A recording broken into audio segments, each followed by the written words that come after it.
51واں زبور، معافی کے لیے التجا۔ اے خدا، اپنی شفقت کے مطابق مجھ پر رحم کر، اپنی رحمت کی کثرت کے مطابق میری خطائیں مٹا دے، میری بدی کو مجھ سے دھو ڈال اور میرے گناہ سے مجھے پاک کر، کیونکہ میں اپنی خطاؤں کو مانتا ہوں اور میرا گناہ ہمیشہ میرے سامنے ہے۔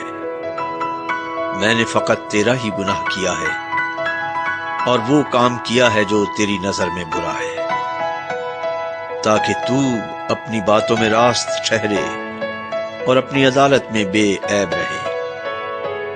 دیکھ، میں نے بدی میں صورت پکڑی اور میں گناہ کی حالت میں ماں کے پیٹ میں پڑا۔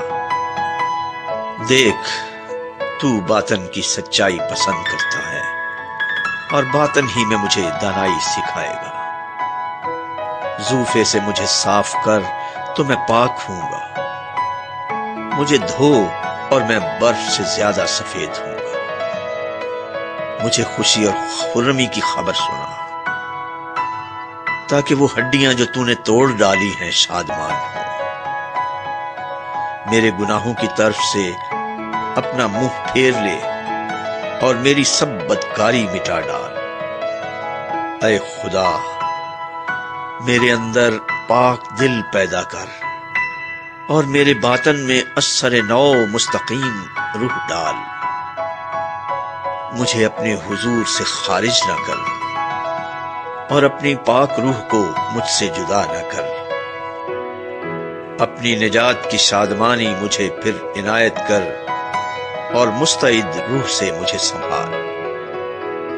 تب میں خطا کاروں کو تیری راہیں سکھاؤں گا اور گنہگار تیری طرف رجوع کریں گے۔ اے خدا، اے میرے نجات بخش خدا، مجھے خون کے جرم سے چھڑا، تو میری زبان تیری صداقت کا گیت گائے گی۔ اے خداوند، میرے ہونٹوں کو کھول دے تو میرے منہ سے تیری ستائش نکلے گی، کیونکہ قربانی میں تیری خوشنودی نہیں، ورنہ میں دیتا۔ سوختنی قربانی سے تجھے کچھ خوشی نہیں۔ شکستہ روح خدا کی قربانی ہے۔ اے خدا، تو شکستہ اور خستہ دل کو حقیر نہ جانے گا۔ اپنے کرم سے صیون کے ساتھ بھلائی کر، یروشلم کی فصیل کو تعمیر کر۔ تب تو صداقت کی قربانیوں اور سوختنی قربانی اور پوری سوختنی قربانی سے خوش ہوگا، اور وہ تیرے مذہبے پر بچھڑے چڑھائیں گے۔